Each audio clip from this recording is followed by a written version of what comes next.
Testing, testing. Probably recording. So welcome to my ranking your confessions video part 2. If you didn't see part 1, I'll link it. I think I can, I'm such a YouTube noob. I think I can link it on the video somewhere, probably. Go watch that one first, because this is a sequel. I thought most people had already got their confessions out in the first video, but I was wrong because more were submitted for this one. I think 24 were submitted for the first video, and this one, 31 confessions got submitted. So we're gonna read them all. We're gonna boom, boom, boom, boom, go through all of them. So we're keeping the same ranking system from the last video. OMG, did I send this? Can't relate, but I support you. Let's just keep that one between us, bestie. I'm so sorry, but I'm going to have to turn you in. And last but not least, the worst one, the one you don't want, which we didn't get any of last time, but maybe we will this time, we'll see. The last one is call the police, call the priest, emergency exorcism. I still actively watch Family Guy. Family Guy still runs? What? I thought Family Guy only exists in like museum archives or something. I didn't know you could still actively watch Family Guy. I haven't watched Family Guy in a while, so I don't know how bad it is. But whatever brings you joy. Let's just keep that one between us, bestie. I've always wanted to be closer friends to you. But I'm always way too nervous to reach out to other people to invite them to do things or just to check in. I'm terrified of seeming overly friendly or overly familiar and weirding people out. Literally no one has ever told me that this is the thing I do or that they feel this way, but I still worry about it nonetheless. I just don't know how to make friends anymore. Ever since the pandemic, I've been really isolated with the exception of my significant other, and I don't know how to branch out anymore. But just know someone out here thinks you're cool and wishes they could be a better friend. Thank you for wanting to be my friend. I understand that feeling of not wanting to like bother people or be over familiar, and like it's a hard line to walk because that can happen. Like, I'm not trying to make your fear worse, but like that does happen to me a lot where people are over familiar with me and I don't like it. But then at the same time, I also am lonely and want friends. It's like both. I feel like what works for me, like the best segue to becoming closer friends with people is to like, if I'm part of a large group setting, like a community setting with them, to maybe like transfer that to like a smaller group setting, like add me to a group chat or invite me to a group game with some of your friends or your significant other. And then I feel like once we hang out more in smaller group settings, then we could get to know each other a little better, and like if the vibes are right, we could become closer friends one-on-one. I don't know, because I do find it overbearing if I don't know someone well. I just know them from a larger community, like a larger Twitch community, and then they start like DMing me a lot. I am off-put by that, which is bad. I feel like I shouldn't be off-put by that, but I'm always like, what do you want from me? Why are you messaging me? Who are you? Who am I? But yeah, hit me up. Let's play a game together sometime. Let's play a game like you, me, your significant other, all third wheel. I do relate to this. So I'm gonna say, OMG, did I send this? This one looks like it might be juicy because it has the word redacted in it. I used to work at Redacted, where I helped oversee a summer camp for Redacted. Anyway, my manager was this really cute guy. Let's call him Marcus. Ooh, can we hear it from Marcus? He was quite a bit older than me. I think I was 20 at the time and he was like 27 or something. Anyway, the company we worked for obviously frowned upon team members dating, especially dating someone who was in a higher status than you are. Yeah, that makes sense because there's definitely power imbalance that comes with that. I feel like that's pretty normal for the company to want to discourage, which of course makes sense to me now, but at the time I was like, rules schmools. Anyways, the weeks go by and Marcus was always making me laugh and paid special attention to me when he was around. So one day I decided to shoot my shot. The new Jurassic World movie, the first one, was coming out and I really wanted to see it. I texted him and said, how do you feel about dinosaurs? The riz on this one. He responded to me like, they're cool. I've been wanting to see the Jurassic World movie. No riz. This was of course perfect and everything was going better than I planned. I texted back asking if he wanted to go with me and he responded these exact words. Oh, you're trying to get me in trouble, huh? This was a red flag number one. Long story short, he said we could go to the movie, but we couldn't tell anyone because he didn't want to lose his job. I said that was fine and promised to meet him at the theater. Fast forward a few days later and it's date night. I get myself looking cute and drive myself over to the theater. Here's my live reenactment. I get myself looking cute and drive myself over to the theater. I was so freaking nervous. So much so that when he reached over to hold my hand, I was literally shaking. When the movie was over, we went to Sonic to get ice cream. We were just hanging in his car eating our ice cream when he leaned over, got real close. I'm scared, I'm scared, I'm scared, I'm scared. Got real close and said, "Why were you shaking during that movie?" With a smirk.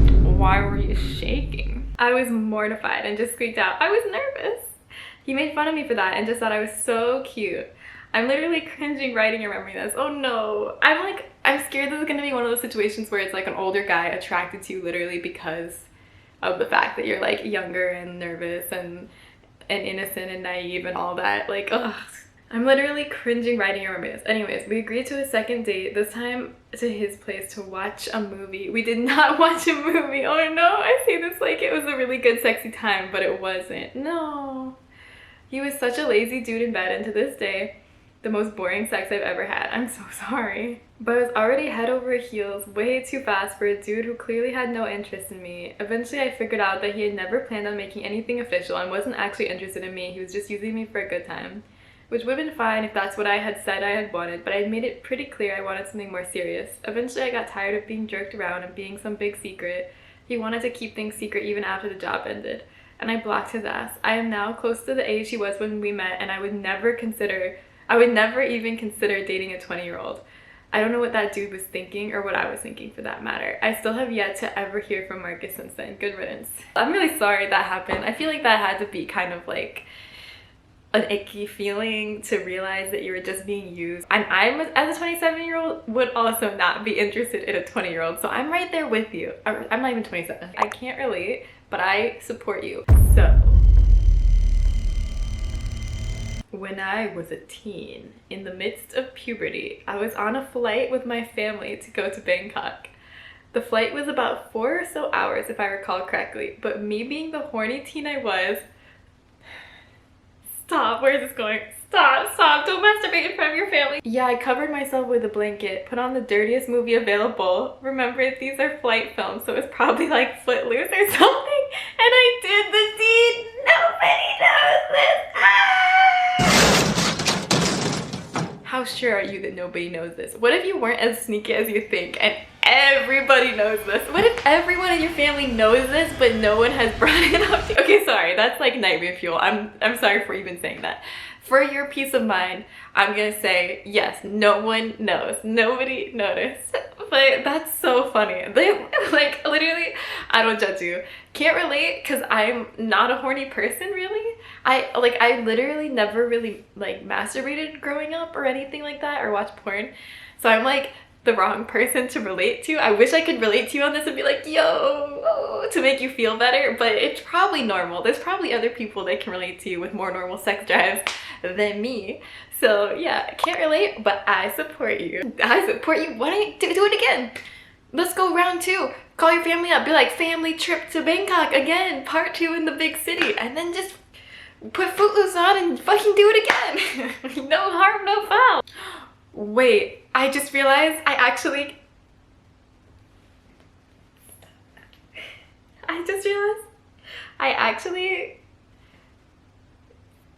can relate. I just remember something from the recesses of my memories. I don't even know if I want to tell the story. Okay, but I'm already this far in. I might as well tell the story. We were on a family trip when I was younger. I don't know how old I was. I think I was maybe like 12?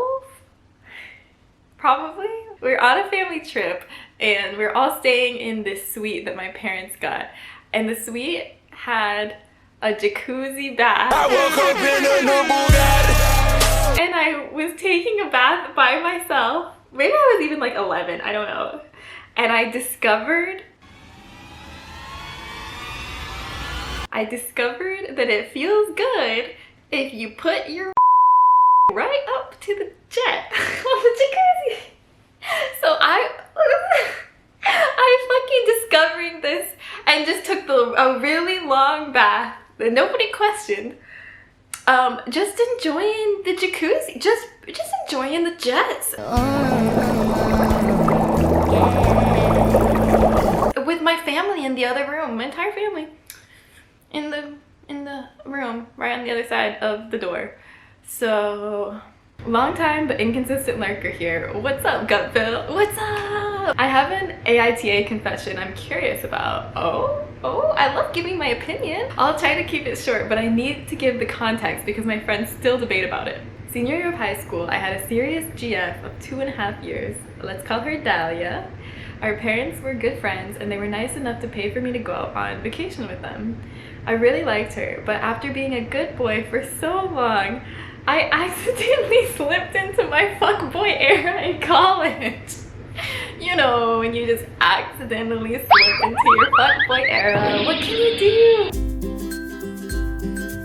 Dahlia followed me to college, which I told her not to do, all capital, not. They really did not want Dahlia to follow them to college. On a cross-country scholarship, but after a semester I broke up with her during Thanksgiving break. Yeah, that's really tough because you tried to tell her not to come. Maybe that's when you should have done the breaking up right then and there, when she started saying like, hey, I'm gonna try to get a scholarship to go to the same school as you. Maybe that's when you should have been like, it's over. Bye. It was tough, but I started seeing other people. I felt bad and I knew it was hard for her because she transferred out at the end of freshman year.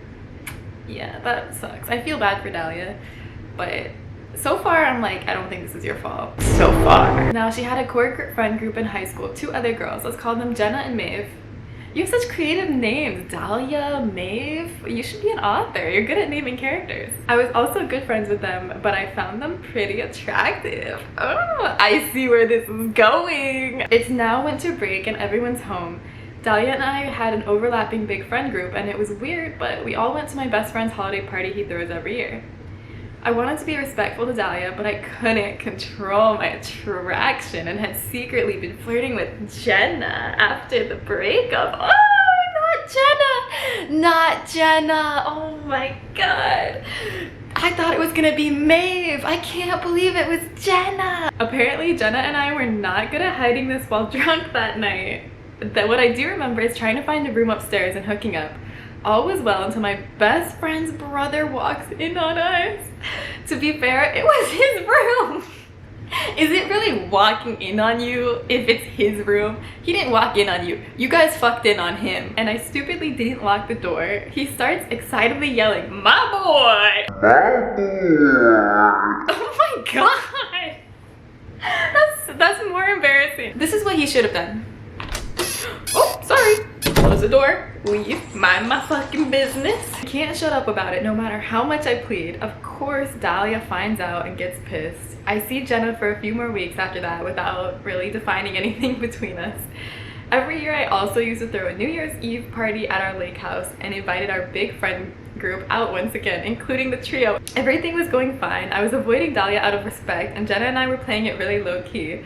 After a couple of drinks, Maeve, not Maeve too! Oh my god, Maeve too! After a couple of drinks, Maeve comes up to me. I'm not gonna lie, I also started flirting with her after with Dahlia. You were just horny out of control. Listen, it's okay. Infatuation is a strong drug. It's powerful. You're not you when you're infatuated. After some more flirting throughout the night, she goes, I want to find out what all the fuss is about anyway. And we end up secretly hooking up in my room that night while everyone else leaves. Are you like really sexy? Is that what's happening? Because all 3 of these girls are fucking lusting after you. So I would say you must be pretty fucking hot. Either that or they just all want what the other ones want. It could be both. And of course Dahlia and Jenna somehow find out. To top it all off, I also end up hooking up with Jenna's sister. I'm dying. Help me. Are you okay? Let me guess, their mom's next. Jenna's mom. Both Dahlia's parents, mom and dad at the same time. I also end up hooking up with Jenna's sister before the break ends. So I catch a lot of heat from all of them as rumors spread and they start hating each other and don't speak anymore. Oh my god! Jesus. You are a hurricane causing destruction wherever you go, but you just can't help that you're so sexy and so desirable. It's not your fault. Fast forward to senior year and Dahlia is in a pretty serious relationship.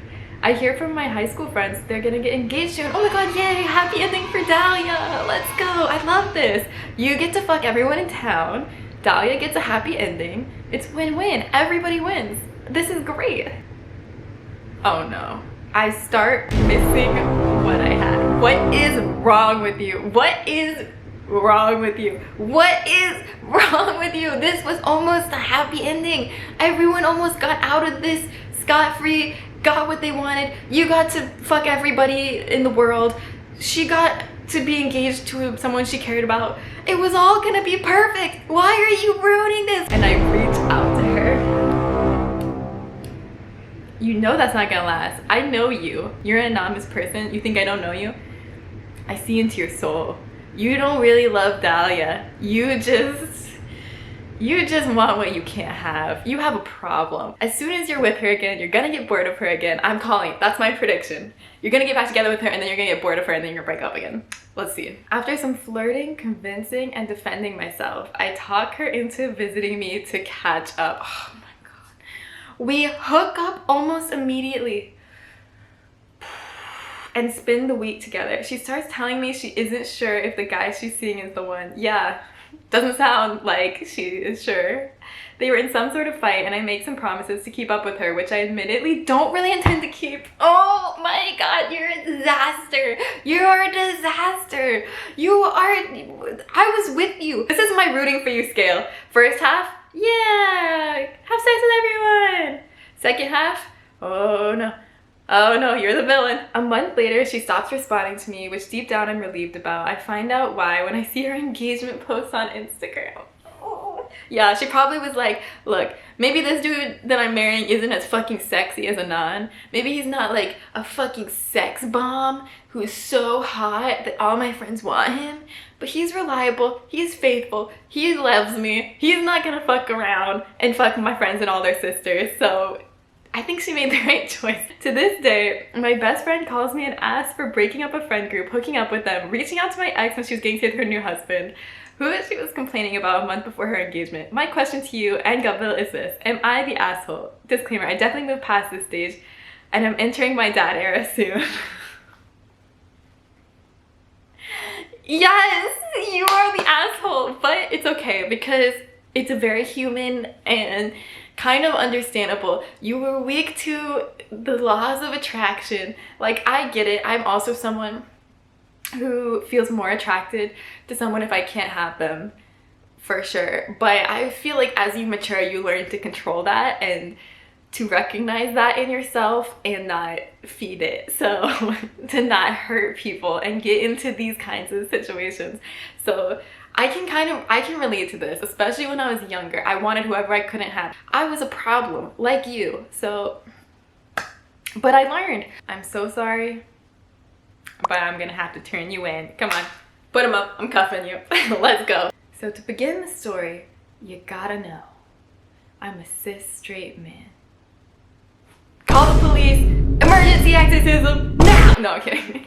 But I like how you started that off like a confession. You gotta know my greatest secret. When I was a tad younger, I realized that I didn't know if I was straight. I had never kissed a man, never tried to love a man. So I decided to at least try it out. I went out of my way to try to get into a gay relationship, but when I brought up my motivation, most possible partners were clearly off-put by this, and it never ended up going anywhere, obviously. Their straight dar was like, beep, beep, beep, beep, beep, beep, you're straight. So I did what I always did when I was younger, and an unbelievable asshole, I lied. Oh no, oh no. I tricked this guy named Herman. Sure, that works. Herman? That's the name you came up with for this story? Herman? After you clearly wronged this guy. I don't know what you did to him yet, but you clearly wronged this man. Now you're gonna put more disrespect on his name by fucking giving him the alias Herman? There is nothing you won't do to this poor man, is there? Into thinking I was a young, recently put off the closet guy trying to figure out who I was. Sadly, Herman was not a first date kiss kind of guy. Around 4 dates in, Yeah, 4. I was actively dating a man I had no intention of loving and was leading them on for almost 3 weeks. Poor Herman! Poor fucking Herman, man. Before we had even kissed, he got a little handsy. At that point, I went, ooh, I don't love that. Fuck, this sucks, dude. But I've never been a physical touch out of nowhere kind of guy, so I thought to myself that I should at least take it one step further and kiss him. I did and recoiled involuntarily. Now this only proved what I wanted to know. I'm not gay, which I pretty much knew, but I was young, dumb, and not a cool person.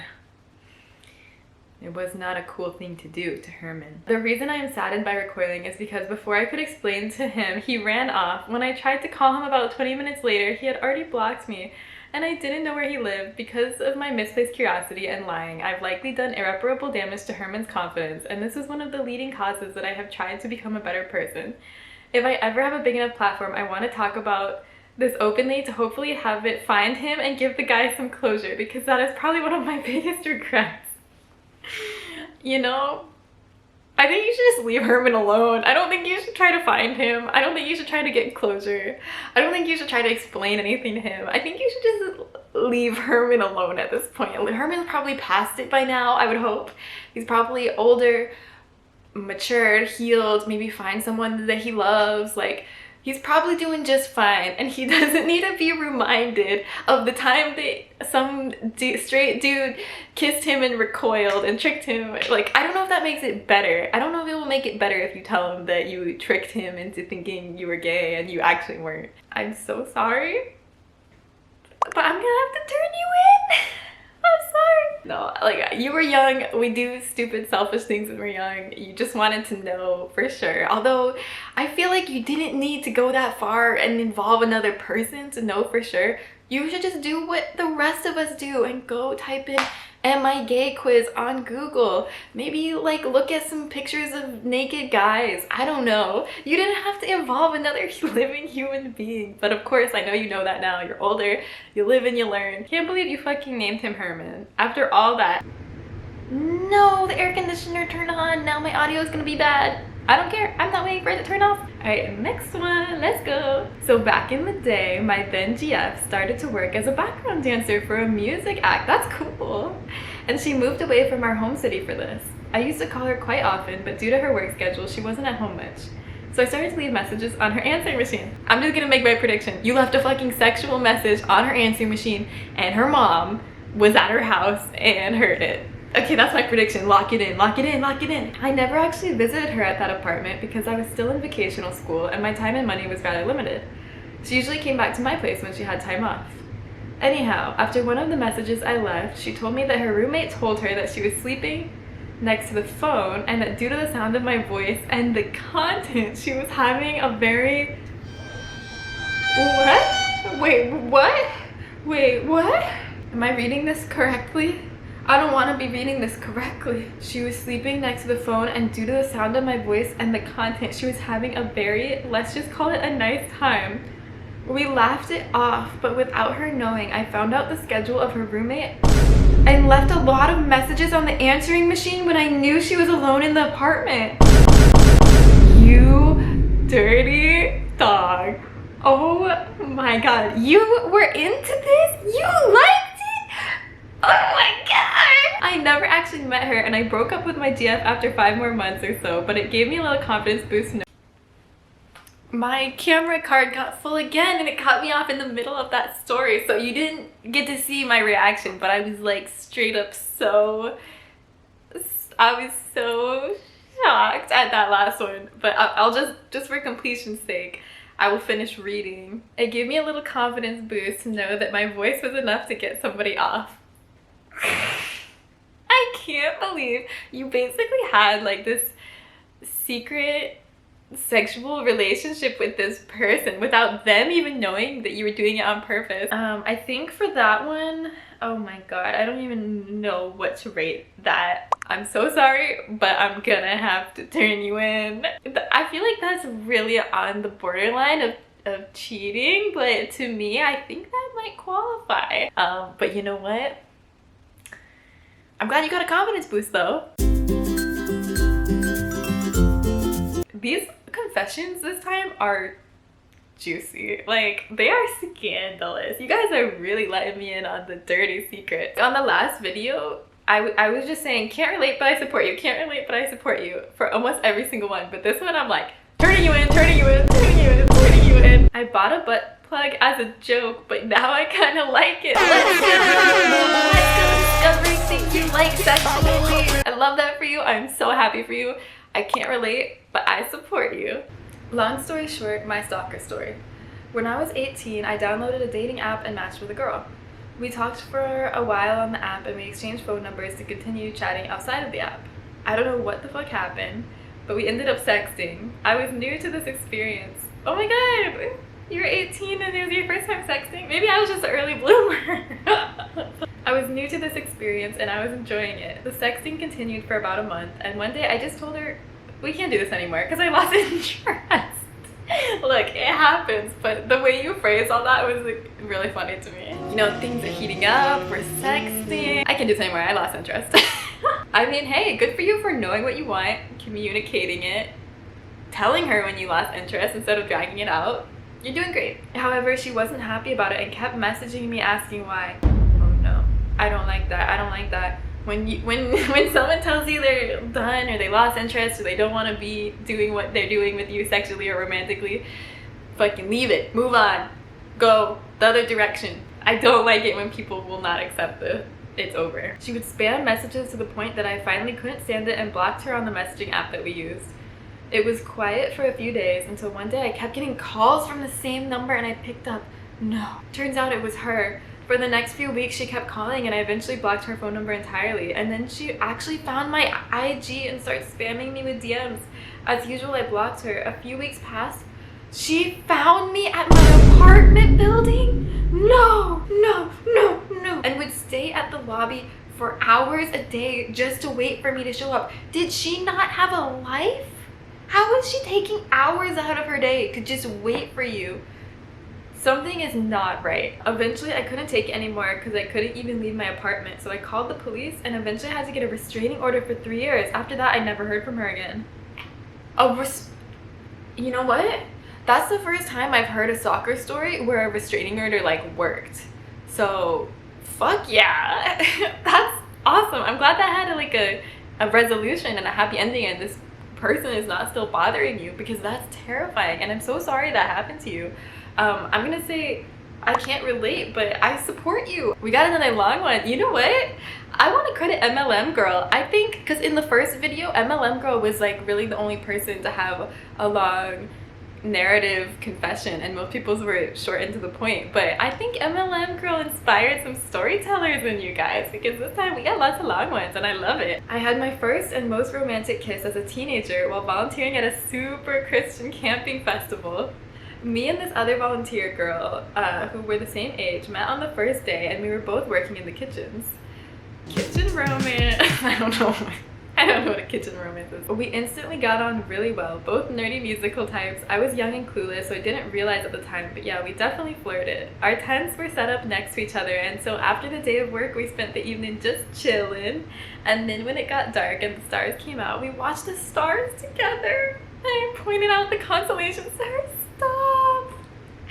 This is so freaky sweet and romantic and pure. I wonder if this is gonna stay pure and wholesome or if it's gonna get unholy. As we were laid next to each other, I don't know how or where I got so confident, but I asked her, can I kiss you? Oh my god, this is so cute! And she said, I'd like that! Stop! Stop! And then whilst we were still laid down next to each other under the stars, I leaned over and kissed her. Not a little kiss. Stop! This is too cute. This is the most romantic thing I've ever read. And then we just kept going. It turned into full-on making out. As my first kiss at a Christian festival, we were supposed to be there to praise Jesus and we were sending away. It was so lovely, but sadly it didn't end in us being together forever. The next day, she told some of the other teenagers. One of the older girls came up to me and said something like, "You've only known each other a day. Is she your girlfriend now?" And as an unsure teenager would, I said, I guess so, which I guess wasn't a strong enough answer for her. As good Christians, they decided we weren't ready for a relationship and we're both sinners.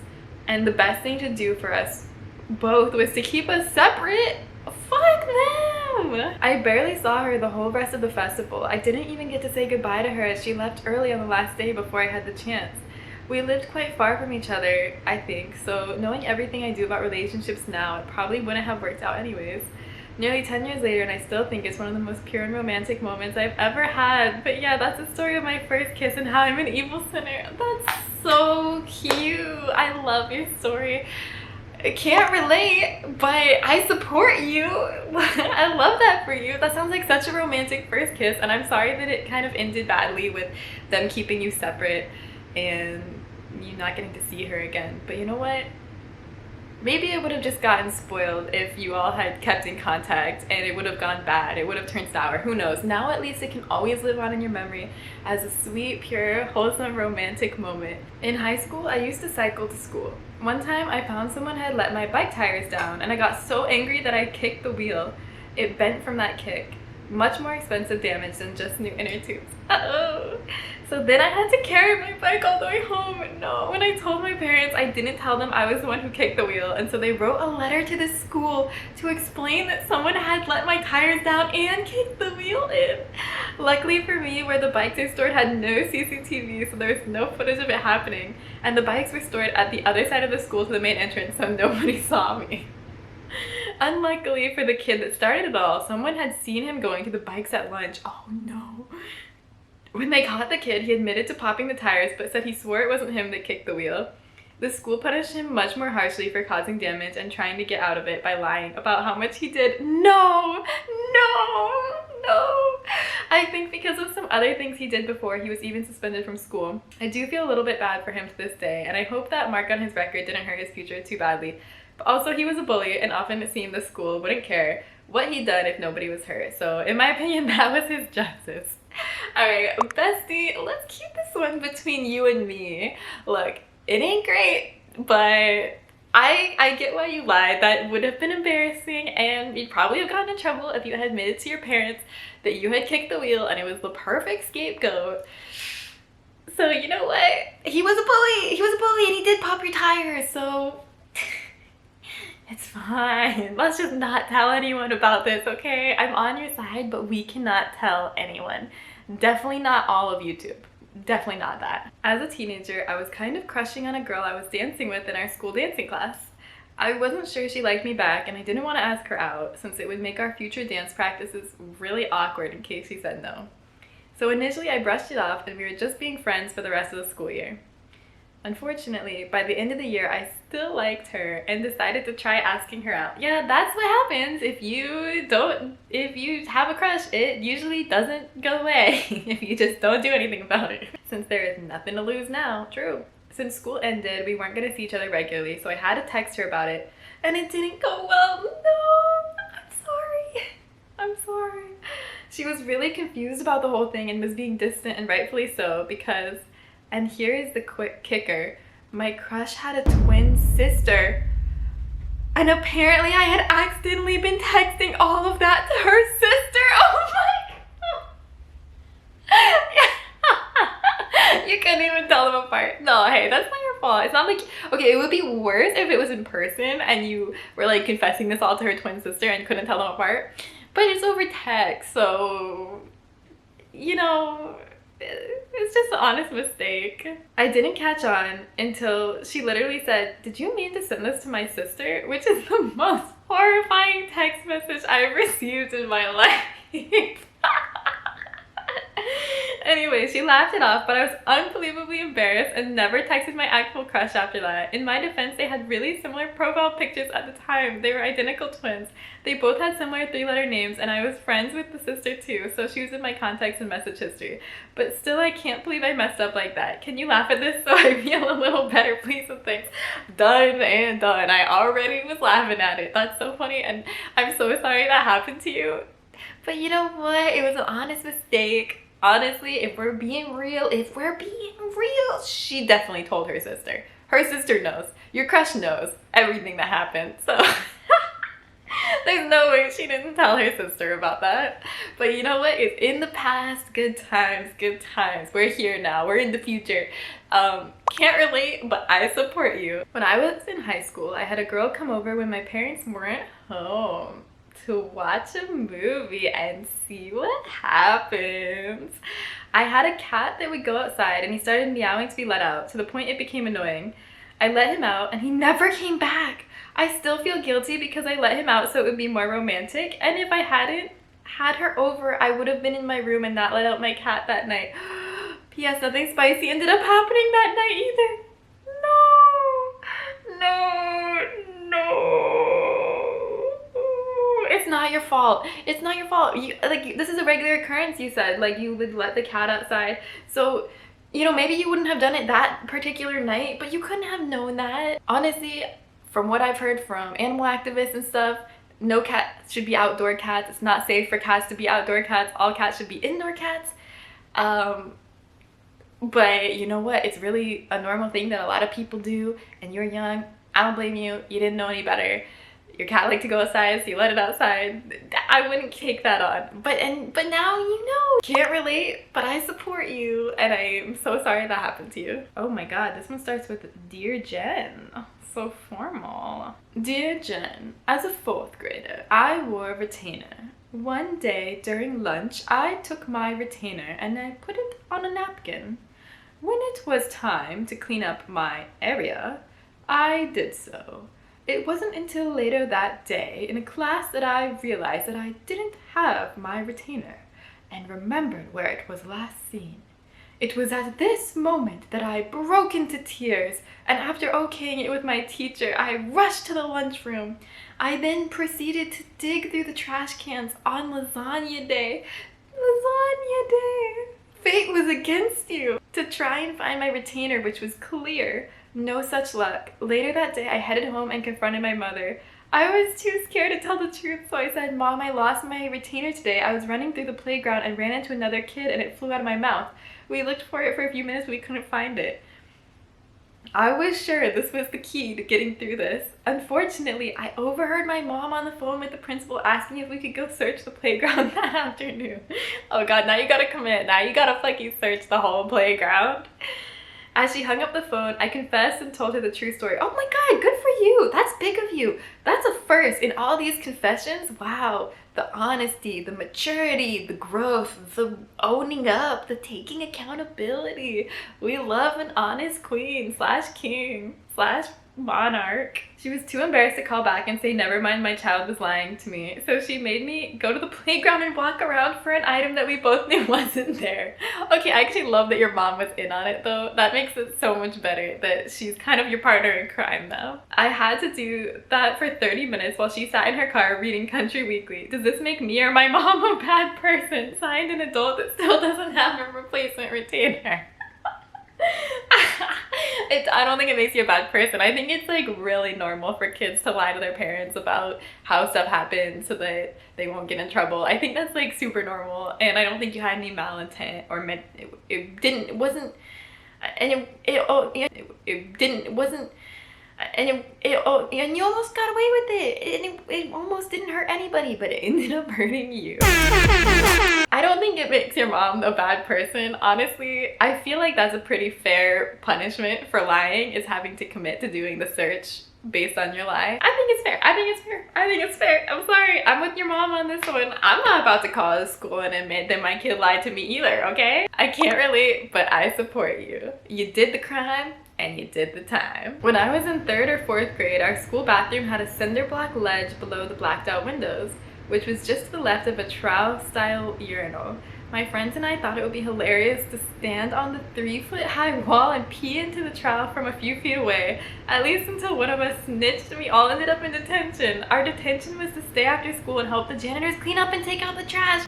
You needed to see it though. You needed to see that people had to clean up after you. You needed the reality check, because I feel like as kids, when you're doing shit like that, you're not thinking about the fact that like there are people who don't deserve to have to clean up your pee. They're gonna have to clean up your pee later. So I feel like it was the perfect punishment that you had to go help them and see that there are real people that have to clean it up. And I hope you never did it again after that. That's a classic like stupid thing a kid would do. So yeah, you're fine. But yeah, I feel like that was a very adequate punishment for that one. So once again, we have a situation where you did the crime, but you did the time. So I'm gonna say I can't relate, but I support you. I once had a friend who was kicked out of his apartment along with his girlfriend. I offered them a place to stay until they found something new, and they moved into my dining room on an air mattress. This is a risky situation. I feel like this could go bad. It's always, you never want your friend to have to be homeless, and you always want to help your friend. But it better be someone you're actually really close to, because you don't know if they're gonna move out. You don't know if they're ever gonna leave. So yeah, it was really good of you to offer them that. I'm scared to see what happens next. They stayed for a couple weeks, but didn't seem like they were going to leave anytime soon. So I invited my dad over to stay, told him he was coming and couldn't have them while he was around, and then never called them to come back. They never even came to get some of their stuff, and I still own some of their video games and books to this day.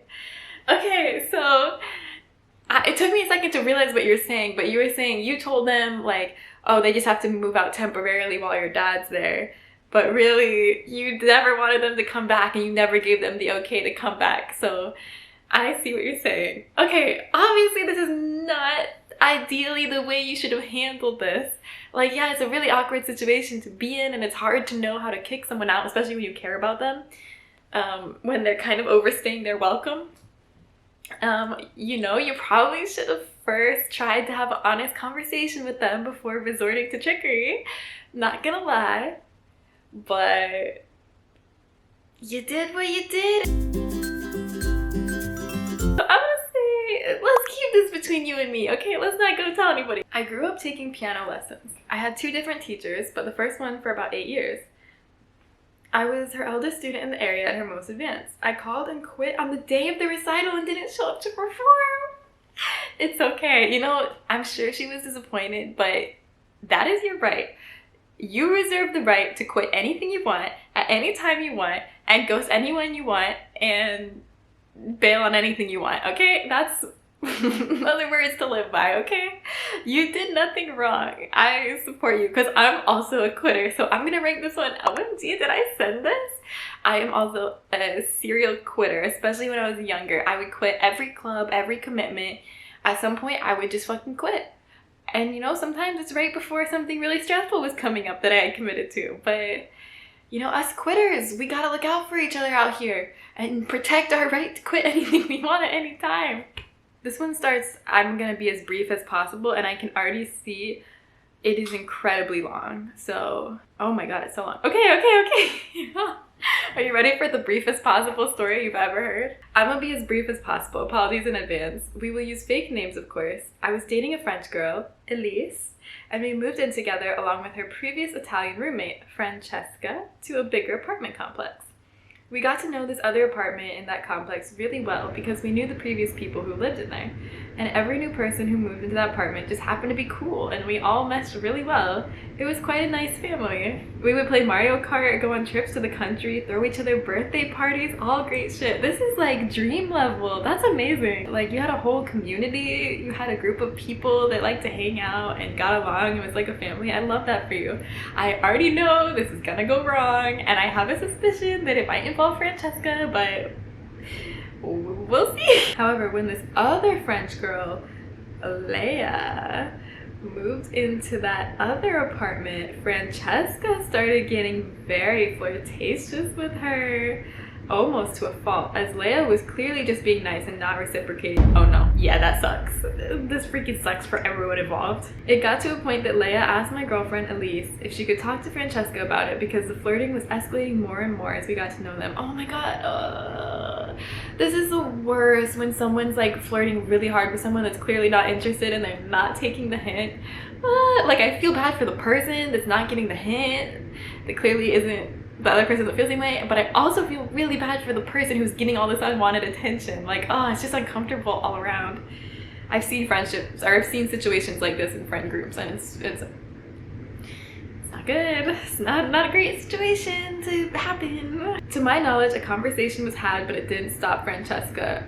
Okay, Francesca, I don't feel bad for you anymore. You're running out of my sympathy here. This is not a good look for you, Francesca. At this point, I need to explain my relationship with Elise a bit more, as we were very clearly in love and everyone around us could see that. But at the same time, we were discussing opening our relationship, and it's always been a dream of mine to have a threesome. Oh my god, okay. I'm glad that you two were like very loving and open and able to talk about this kind of thing. That's awesome. Elise was not that into it initially, but she started opening up to it more and more. We even discussed it with another friend slash candidate, but they were like, I thought about it with you too, but it's gonna be weird. I feel like threesomes are like one of those things that maybe could like be hot in theory, but would be way too weird actually. But you know, for some people it's not weird. Some people it's normal and cool, and I love that for them. For me, I feel like it would be too weird personally. But Elise was totally into it because we knew that other friend so well, so that gave me the confidence boost to keep trying. No, you're pulling a Francesca. If they said it'd be too weird, leave them alone. Don't be a Francesca about it. Honestly, I think it could have happened if I had been more brave, but I also didn't want to push too hard because this is my first relationship ever. No, you did the right choice. You should not push too hard. You should take no's. You should take a soft no as a no. You should take a hard no as a no. You should take all no's as no's. So I think you did the right thing, not pushing for it. I was in my mid-20s. This is where things get weird, and I'm almost done, I promise. This is where things get, I'm scared. What's gonna happen? What's gonna happen? Why do I need to know all these characters? Why do I need to know Francesca, Leia, Elise? How are all of these characters gonna tie together? It's Christmas time and COVID is poppin'. Oh, this is kind of recent. Well, I guess COVID's been going on for a long time now, but Elise is flying back to France, and so it's just me and Francesca in the apartment.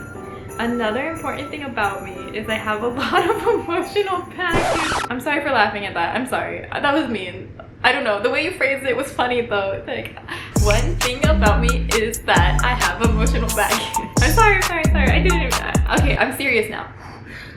Another important thing about me is I have a lot of emotional baggage with my family that I won't get into here, but let's just say I would not wish my childhood on anyone. To be honest, I was getting so nervous going back to see them because in my head I was starting this new life and I couldn't help have these dark thoughts that it will somehow all disappear if I go back home to see my family. No, which is ridiculous of course. I confided these thoughts to Francesca because I honestly needed emotional support. We started watching anime together, God of High School, so fucking good by the way, check it out, on our couch, and I paused it to kind of break down to her, and we find ourselves getting closer and holding hands. She put her head on my lap, and I'm ashamed to admit, but I kept pushing things to go further. And I'm very thankful for this, we stopped. What happened to you and Lise are so in love? What happened to that? Things are a bit weird the next few days, and it's getting closer to the day I have to see my family. I text her that I'm alone on the couch again, which is probably a dick move, but I honestly couldn't help it. Wait.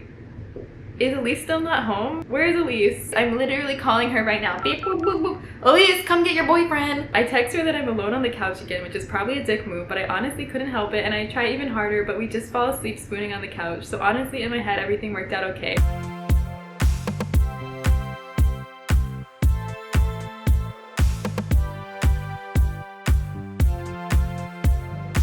But if I could go back and not do that to her and confuse the entire situation even more, I would. I told Elise to her face in person, hey, that's good of you. You get a point. I told Elise to her face in person what transpired, and given that nothing happened, she seemed more than okay about it. But given this whole situation has been sort of plaguing my mind since, I can confidently say I'll never do anything like that ever again. Francesca eventually moved back to Italy, and Elise told me that whole thing I did actually stopped her flirting with Leia. Really? I've been back and forth in my mind on whether I'm some sort of scumbag who abused friends' trust or a Cape Crusader who was able to fix a sticky situation by flipping it around. Well, how the turntables.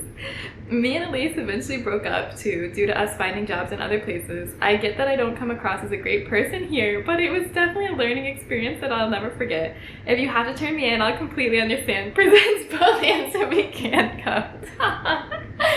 Alright, you already know where this is going. Alright, yep, give me the hand. We're putting the handcuffs on. Let's go. I'm taking you to the station. I'm sorry, but I'm gonna have to turn you in. I'm glad you learned from the experience. And you know, sometimes you have to be weak and make a selfish mistake to learn from it and realize how sick it makes you and that you never want to do anything like that again.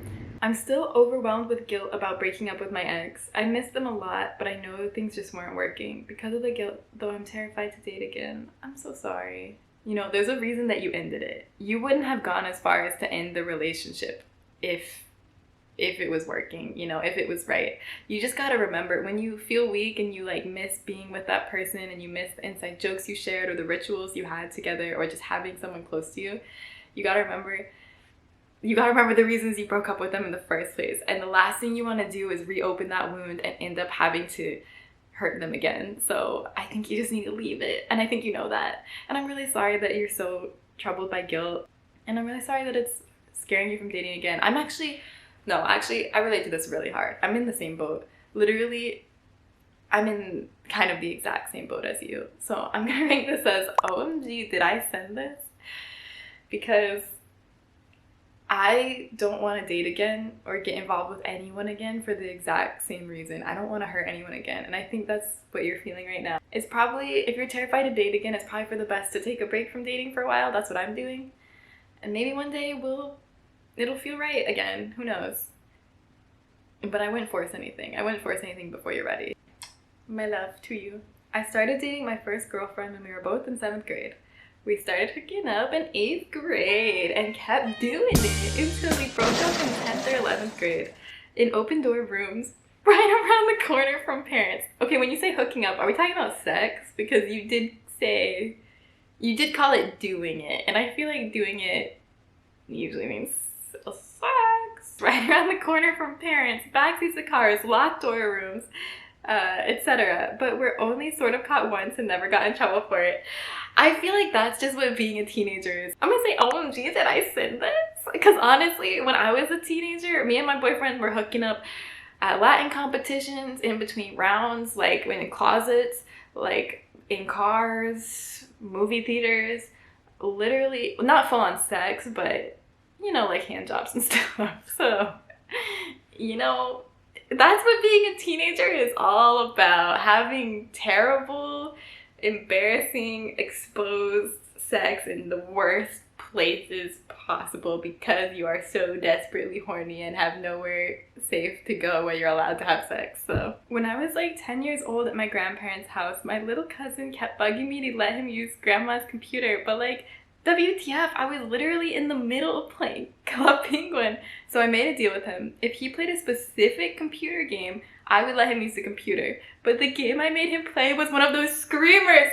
Evil! Evil! He got so scared that he fell off the computer chair and never asked to use the computer again. Call the police! Emergency exorcism now! Okay, no, actually though, I'm turning you in. I'm turning you in right now. But also, I would totally have done this. Can I do both? I'm turning you in and OMG, did I send this? Because I would have totally done this too. When I was a kid and we had one family computer and there was 4 of us siblings that all had to split time with our parents, share one computer, I would do anything to increase my computer time. You can't be held accountable for what you do to get your hit of Club Penguin, and I couldn't be held accountable for what I did to get my hit of World of Warcraft and Neopets, so yeah. Oh, that poor kid though. Oh, this one's gonna be juicy. It starts off with, I'm sweating typing this. Okay, hold on, let me paste it into the notes app so I can actually read it. I'm sweating while typing this. Okay, so I'm scared. Okay, I'm ready. Okay, so a long time ago, I went to a party to have a few celebratory drinks with friends, just before graduation. I got way too drunk and couldn't even sing my favorite karaoke song during karaoke time because I was too drunk to remember the words. I don't know how I got drunk so fast, but it all hit me at once. I don't remember what happened after that. The next thing I remember, and even this part is fuzzy for me, I was in my car on the road. No! And I realized I was drifting in the lane, and before I could stop, I had hit someone's parked car on the side of the road. It was like 3 a.m. and no one was out and about. No one saw me hit the car and panically drive away. I somehow made it home. Thankfully, I was already close, sobbing the whole way, and called a friend to tell them what happened and to ask why the hell anyone let me drive home. My friend said I had just disappeared, and by the time they realized, I had probably driven home and it was too late to stop me. They asked where the car was that I hit, and I told her I didn't remember because I genuinely didn't, but I knew it had to be along my usual route home, so it was probably nearby. We were going to go looking for the car as soon as we sobered up because both of us were obviously too drunk to drive, but a few hours later the car was nowhere to be found. I couldn't leave my insurance information or my number because they were gone. Now I'm really panicking because not only did I hit a car and drive off, but I was drunk driving on top of all of that. My car was all banged up on the side, nothing too crazy, just a nice sized dent and chip paint, so I'm hoping maybe I didn't do too much damage to the car I hit, but you never know. For weeks I was so scared I was going to get a call from the police saying they saw the wreck on cameras or some shit and I was in big trouble. The only person I ever told what happened other than my friend was my dad. He was of course upset and disappointed in me and gave me a long lecture on why drunk driving is stupid and why you should never drive off without leaving your information.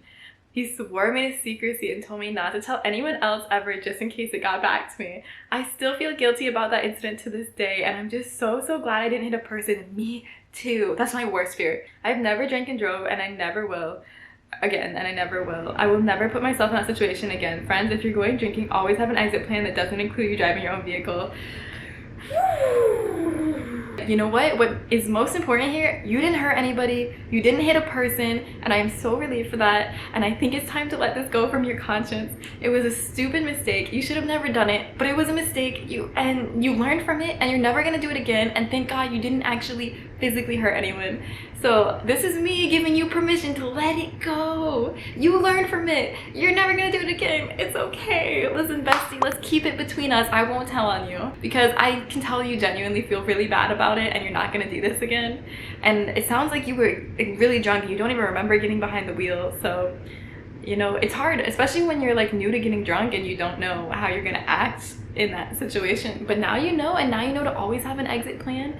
And that's great advice for everyone watching this. Always have an exit plan that doesn't involve driving if you're planning to go out for a night drinking, because it could have been a person, and I'm so glad that it wasn't. Camera's gonna die. Fuck. We gotta go turbo mode because my camera's gonna die and we gotta get through all these. One time I was having sex with my ex and my grandfather came over without notice and we almost got caught. We ended up hiding in separate rooms, getting dressed, and I told my grandfather my ex was taking a shit. After he left, my ex was like, I'm not feeling it anymore, so we got drunk and laughed our asses off while watching Lord of the Rings and eating Cheetos. Yeah, I can see how that would be a mood killer. I don't think I could just resume sex after someone's grandpa walked in. Yeah, I'm glad you had fun watching Lord of the Rings and eating Cheetos. And I'm glad that your grandfather was none the wiser. It's a win in my book. I'm gonna say, can't relate, but I support you.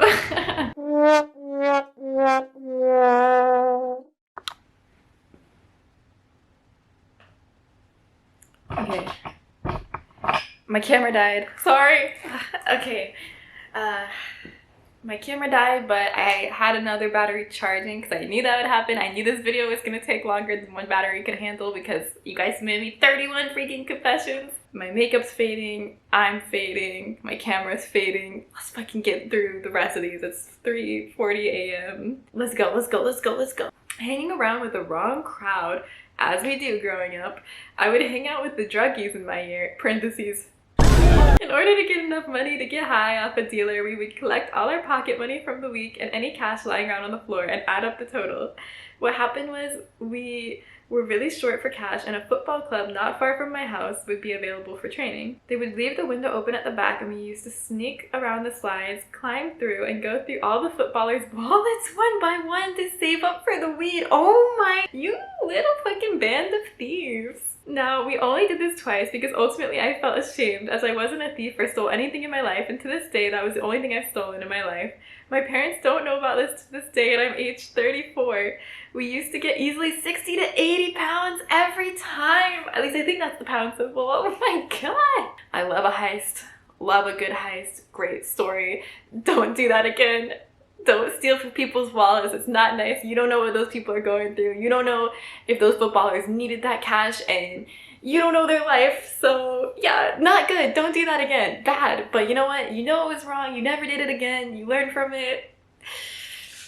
We can keep this one between us. I was in my friend's house. He got wife, by the way. I know them about 5 years. And this one time it was his birthday and they give so much drink and I was completely drunk and suddenly they asked me to do threesome. And they say they don't have problem with I was drunk. I don't like this. It sounds like they took advantage of you. I'm scared this was premeditated. But I was so confused because they have a little kid as well. Okay. So there would be nothing wrong with this story if like you weren't intoxicated, when they talked you into this. But I don't feel good about the fact that they got you drunk first. I'm like so scared they planned this. This feels predatory. You can't really like fully consent when you're drunk. Especially, I don't know if they were drunk too, but if they weren't, then that's even worse. But yeah, there's nothing wrong with a threesome if all parties are consenting. Like, that's great. I hope that you were actually feel like you were able to consent fully to it, and I hope you enjoyed it, and I hope you don't feel any bad feelings about it now. And I'm sorry that they put you in that situation, and I hope they didn't take advantage of you, and I hope you don't regret it. But yeah, I'm sorry that happened to you. I'm gonna say, can't relate, but I support you. For the first month of streams I watched, I had no idea Pumpkin was your dog. I just thought you really liked Halloween a lot, or really liked pie or something. Wait, what? Did I just talk about Pumpkin a lot? Is that why? Can't relate? I would never think Pumpkin is anything but a cute, adorable, amazing, perfect dog, but I support you. I can understand how that confusion could have come about. I wonder what I could have said about Pumpkin that would have been ambiguous enough that you could have thought I was referring to real pumpkins. I took Pumpkin on a walk today, and you just imagined me walking down the street holding an actual pumpkin. So I'm not sure if I am anymore, but at one point I think I was in love with a Gutville streamer. What? So by Gutville streamer, you mean someone in the community that streams? I'm gonna say, you know what? I can't relate. I'm not really in love with any streamers right now. I'm not really in love with anyone, but I support you. Now I'm curious, like, who is it? Who is it? Who is it? I have a crippling addiction to spicy nacho Doritos. I cannot relate because Cool Ranch is far superior. Cool Ranch is the far superior Dorito, but I support you. I got pregnant during a brief time off birth control and I got an abortion. Hey, don't feel bad about that. It happens. Mistakes happen. I'm glad you were able to take care of it. I panicked. The father was not my current partner, but I also wasn't in love with my partner anymore, and I was very confused about what the hell I should do. At the time, I thought I still loved my partner, and I was terrified of the fallout. They have a vasectomy. Wait. Oh, you cheated. Whoa. I somehow, my reading comprehension skills are not there, and I somehow gloss over that fact. Okay, your villain meter's going up. I'm just saying. I was very much in love with the person who got me pregnant, but they are so much younger than me, and we had never discussed starting our own exclusive relationship, let alone a family. I am very much pro-choice and always will be, but I never thought that was the choice I would make for myself. Yeah, I don't think anyone ever thinks they're going to be the one in that situation, and that's why it's so important to advocate for abortion rights, and I hope you don't feel bad for that part. You can feel bad for the cheating part, you're allowed. I've never been able to reconcile that regret. My life would be drastically, wildly different if I'd had a child, and I don't know if it would be better. There's also a huge chance I wouldn't have met a single person I know from Twitch and Discord, some of whom I adore, some I love, and some I've been in love with. Yet I have dreams of a little girl with her father's red hair and big brown eyes, and it constantly erodes my mental health. Oh. I hope I ultimately took the path I was supposed to, but I literally always wonder. Thank you for sharing that, and I hope that typing that out and sharing that was therapeutic in some way and offered you some kind of relief. That's really heavy, and I don't know what to say to help you, because that's a huge decision. And I understand always having that like wonder in the back of your head, like what could have been. So I'm sorry that you have to live with that wonder. Yeah, the unfaithfulness, I'm gonna have to turn you in. I'm sorry, I'm gonna have to turn you in. You should have broken up with your partner before starting something with someone else, okay? You know that. Side note to the abortion story. Once I did realize I wasn't in love with my partner, after the drama had cooled, we did part, and I also did not end up with the other person, though we made a bit of an attempt in case anyone gave up poop. I was interested to know that, so I'm sorry. I'm really sorry that it didn't work out with either person. But I hope that you're healed now and that you've learned from that and that you're in a better situation now, whether you're single or in a relationship. I hope whatever situation you're in, you are living your best life. And yeah, I'm really sorry that you have that regret and those wonders, and I hope that you can heal from that. that was the last one. So that is all of your confessions. So let me know, which one did you all think was the most scandalous, the most juicy? Which one was the most relatable, maybe? Just let me know what you think in the comments. This one took a really long time to film, so I would appreciate it so much if you gave me a like or a comment or subscribe or something if you enjoyed it, because this one took me a while to film and I know it's gonna take me a long time to edit. But yeah, thank you all so much for trusting me with your secrets and your confessions and sharing them, and I hope that you got some kind of catharsis or relief from getting those off your chest and sharing them with the world, even in an anonymous format. But yeah, I really enjoyed reading them, and I feel kind of like closer to all of you after knowing all your deepest, darkest secrets. And I hope none of you felt too bad if I said you were in the wrong. Please know I'm never like actually fully like judging you as a person. Even if I say your actions are wrong, I'm not judging you as a person. I'm not saying you're a bad person. But you know, some of you were in the wrong in some of those situations, and I had to be honest with you. I gotta tell you how it is, okay? But yeah, I still love all of you, and I appreciate all of you, and I hope you feel better after sharing all of your deepest, darkest secrets. Maybe some of those secrets made you feel better about yours when you heard what someone else did. You're like, oh, okay, at least I didn't do that. Thank you so much for watching. I love you guys. Mwah, mwah. I'm gonna go to bed. It's 4 a.m. I think. Let's see. Yeah, it's 3:51 a.m. So I'm probably gonna take a shower because I'm kind of greasy right now. And then, I don't know why I filmed a YouTube video greasy, but I did. I'll see you in whatever the next video is. Goodbye.